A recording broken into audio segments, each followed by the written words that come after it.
up, fellas? Inky Johnson, man, former DB, Tennessee, 2004 through 2006.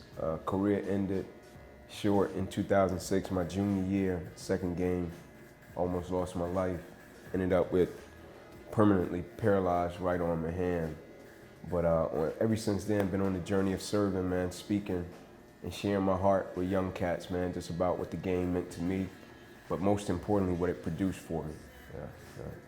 So it's a privilege, bro, to be here sitting with y'all, man. I find it interesting, man, because like myself, I grew up in a 2-bedroom home with 14 people, like in Atlanta. Born to my mother at 16, you know, she worked a double shift at Wendy's. And so when I originally wanted to go to college, of course I wanted to get an education and I wanted to try to make it to the next level to give my family a better way of life, you know, whatever that may have been.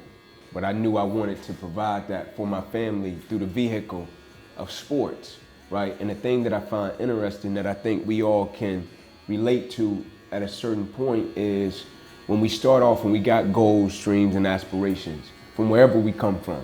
And then we get to the collegiate level and cats don't sustain the drive, the dedication, the commitment, or the level of focus that it takes, even to finish college and get your degree, or if a cat is blessed to make it to the NFL. And so from a preparation standpoint, what advice and insight would y'all share with cats that get to the collegiate level and they lose their way, right? Man, I would just say, man, for me, it was just remember where I came from, remember, you know what I'm saying, what got me here. And like, for me, that was peace, patience, and hard work. Just understanding my situation and just never forgetting that and just working. Absolutely. Like, absolutely. Once you get to where you want to go, like for me, like this is my dream school, so I wanted to play here at the University of Alabama. Like once I got here, I know that I can, you know, I got an opportunity to go to the next level. So like it just don't stop here once you get here. You know, other guys, you know, coming out of high school, they like, man, I'm at my dream school. Like it's all I dreamed of. I'm here now. You know, like yeah, I'm gonna work hard, this, that, and there, but they don't know the opportunity they have yet until the opportunity presents itself. So like when I was a young guy, I came in, I'm like, man, like I can do it. Like I can play on the next level. Like I'm playing with some big dogs, and back where I'm from, it's a small town, small country. You know what I'm saying? So like I'm like I can play with these big boys. Like you know what I'm saying? So that's what I would say, you know, to the young guys. So like basically I would say just, you know, keep a high head, you know, come in here ready to work and compete. Cause you know, back in high school you might have had started first day, you know, when you step on the field based off your talent. But now college you gotta come out here with the right mindset. Cause there's guys that's out here that's like the same talent as you know, same like they set same goals as you. So you gotta come out here with a high head ready to compete. That's all I would say. Absolutely. And for me, I'm from Maryland, so I had came here because I knew I would face some type of adversity. Like this is a big school, everybody's good, and I knew I was gonna face some adversity, and I never knew how to handle that like back at home, because you know I always had my mom, I always had my brother, I always had people around me, so I came here to find myself on my own, and I feel like that helped me a lot because you'll get in a situation here, and it's just like nobody here, you by yourself, how you gonna react to that situation? Like, you gotta find yourself, you gotta find what you're gonna do to, you know, make yourself better, what you're gonna do to fix what had happened to you. So I came here, you know, you're gonna face some adversity, and it's just a good decision for me to do that. Absolutely. I wanna shift gears for a minute, right? So I want y'all to share with me one moment where you got smashed that you didn't expect to get smashed, right? And one moment that you knocked the cat off and it was like, yeah, I'm here, right? And so for me personally, I'll never forget, you know, I'm a smaller cat playing DB, and I hit a cat from Notre Dame on a little swing route, you know, smashed him, ran through him, it felt good. And then we played Vanderbilt, and I was on the kickoff, I was one of the cats trying to get down on the end, get there, make a play. And as we running, I hear a cat behind me, cause I ran like 4.38, so I hear a cat behind me yelling my name. He like, Ink, Ink. And I'm just thinking, man, it's nothing. I got the beam on my man. And you know how them cats be hiding and they do that crack back? My man made me do a cartwheel. You know what I'm saying? My man ear-hold me. Made me do a cartwheel, right? But it was a wake-up call. Yeah. That welcome to the SEC, and I think that's the beauty of it. It don't matter who you play, right? Every Saturday you gotta have that head on the swivel, and you gotta be ready or you can get knocked off. And so y'all share with me who you smashed or who might have caught you. God smashed me this year. I wasn't expecting it at all, man. We were playing ULL. Yeah. And I think it was like a little reverse or something. And I'm coming down to make the tackle. And I'm like you, I have my beam on the guy. And I'm running, about to make the tackle. And I just air hole, boom, flipped in the air. I get up, like he got it. Couldn't do nothing about it. And I see him he kind of stood over me. Yeah. I'm like, man, he did me bad. Yeah. But this year, I smashed the quarterback from Arkansas. Yeah. They kind of felt good, and they tried to call targeting on me, try to get me out the game, but it wasn't. Yeah, it wasn't a targeting, so I kind of felt good afterwards. Yeah, that's what's up. Yeah. My experience was I had got smashed when my freshman year I was at wide receiver, so. They had all those guys on defense, Ruben, Marlon, all those guys on defense. So I did air hold Marlon. So then the whole defense looking at me like, all right, we got something, we gonna get you. Yeah, that's how I got hit. They got me back. But the time I had hit somebody was, I was running down on kickoff. My sophomore year we was playing Clemson and I think a playoff game. And it was first play of the game, and I was like, I gotta go set the tone. Yeah. I was like, yeah, I'm gonna just go set the tone, just run down there, I'm gonna just go, first person I see, I'm gonna hit, and happened to be the ball carrier, so I felt like that set the tone for the game. It felt good, it felt real good. Mine pretty much the same game that, it both happened in the same game. I was having a pretty good game, but then, man, it was one play, the quarterback must have broke the pocket, and the tight end had peeled back on me. Yeah. Man, like you said, I did a cartwheel. Nobody ever seen that though. But I know that it didn't look like a hard hit, but you know what I'm saying. I really felt that. Yeah. I remember it was a scrimmage my freshman year last year. I was glistening outside contained, and they did a running back pitch. I tried to tackle the running back. Next thing you know, the receiver come out of nowhere and bob, crap at me. I fell on my back. I'm like, damn. I'm like, man, nah, I ain't gonna let that slide. So next thing you know, it's the same play. Coach made the same call. They did the same play. Yeah, the same play. Reload. So I reload. So I went. I'm like, okay, he ain't gonna get me this time. So as soon as the ball high, I went full speed in the backfield. Made a hit on the running back. Smash it. Yeah. That's what's up. I never forget that. Yeah, that's dope, man.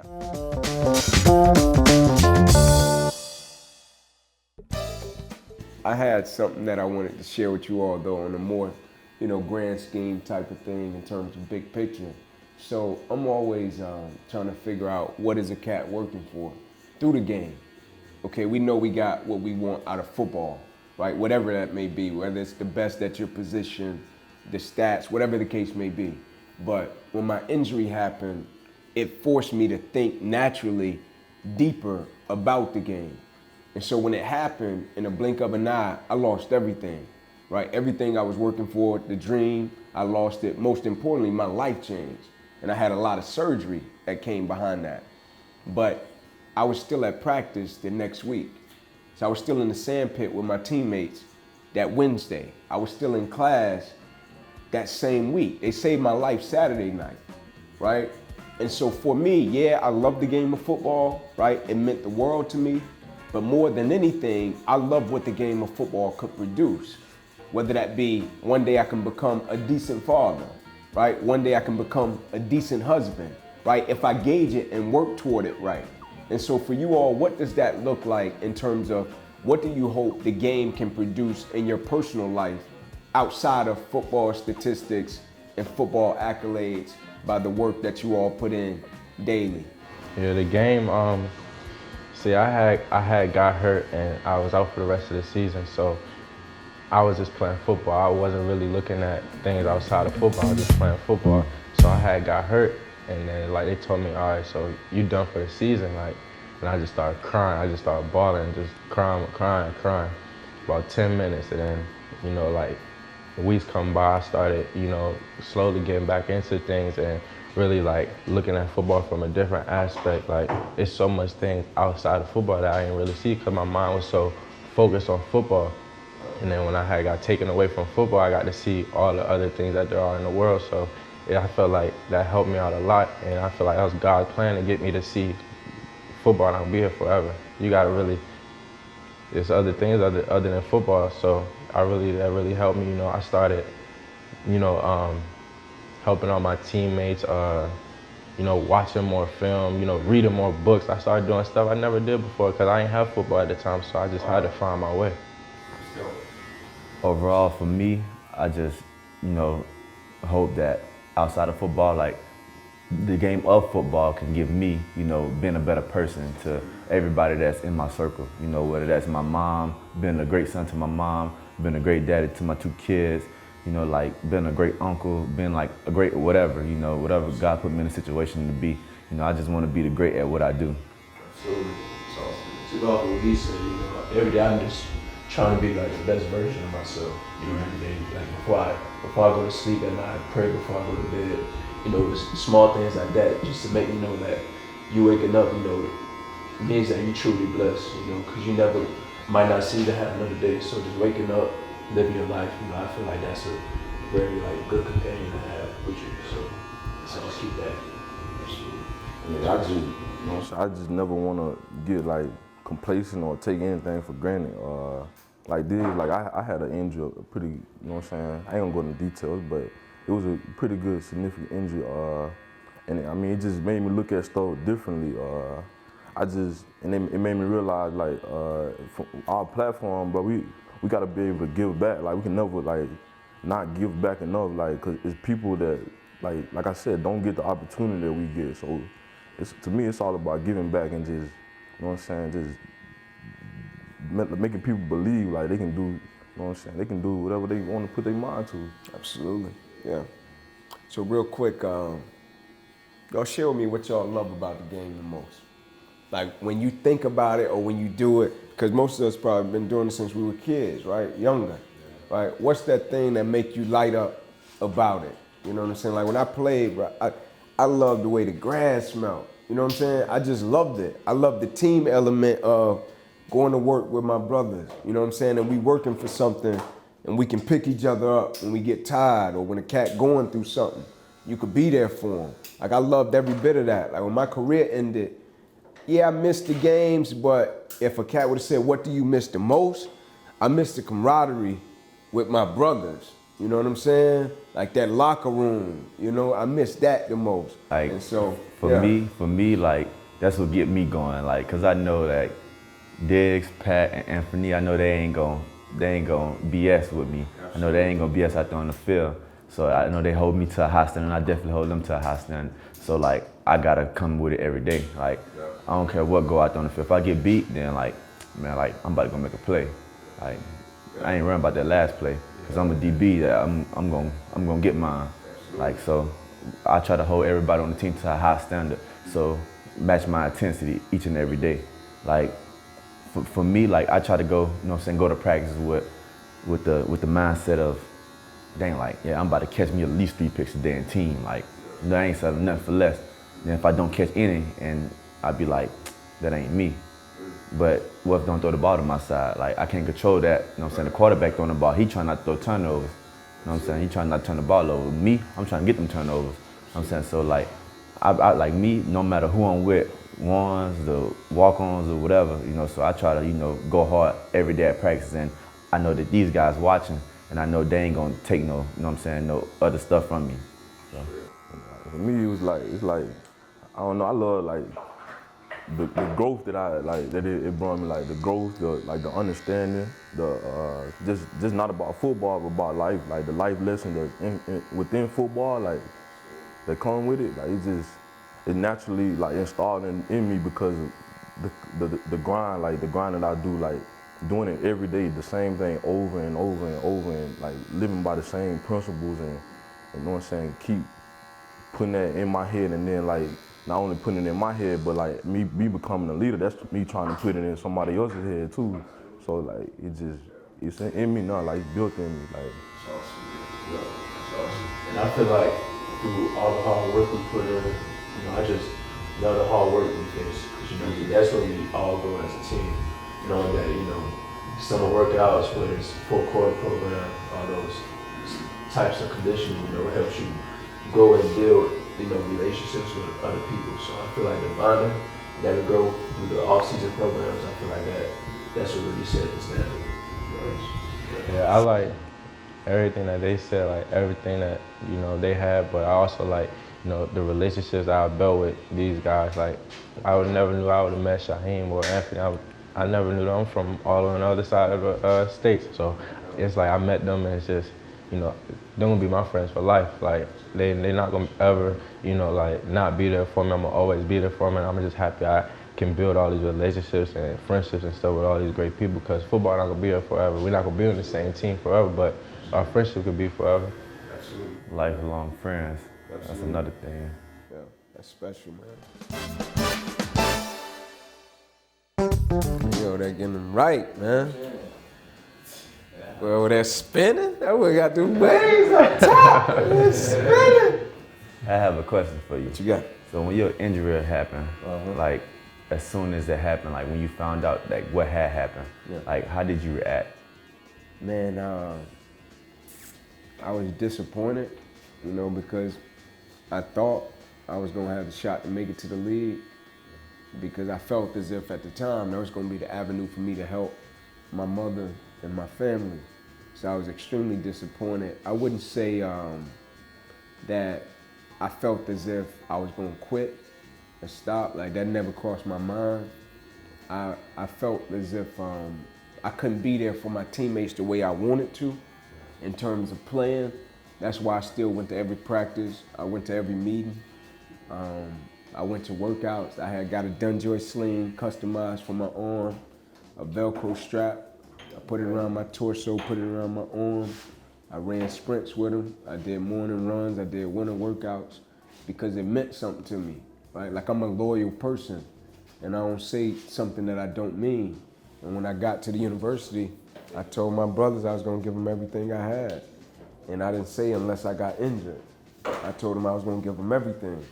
So when the injury happened, I felt as if I still had an obligation to the cats that I rocked and I played and I prepared with, to give them all that was left of me, you know? And so I felt like I'm a better man for it. I wouldn't change this for the world, you know, for a number of different reasons that, you know, it'd take a long time to go into. But the father, the husband, and the man that I am, like, bro, this is the third best thing that's happened to me outside of marrying my wife and having my 2 children.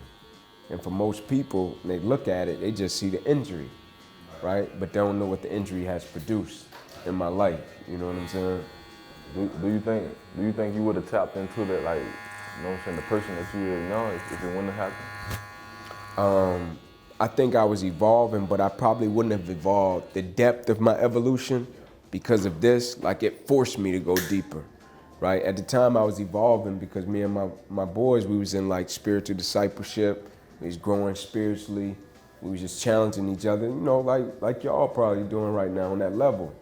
But when this happens, it puts you in a space, in a place of, it forces you to grow. Either you're gonna grow or you're gonna be broken, right? Because I ain't have no guarantees with my arm. It was a break your plexus. So they couldn't say 3 months, 6 months, 9 months, 12 months. They couldn't do that. All they could say to me was, here are your surgery options, and we're just trying to get you to assisted daily living. So if you can carry a grocery bag, you'll be good. If you could squeeze a pencil, you'll be good. But you probably won't be able to throw your son up in the pool. Probably won't be able to hug your mother, hug your 3 little sisters. You know what I'm saying? So that's a different life.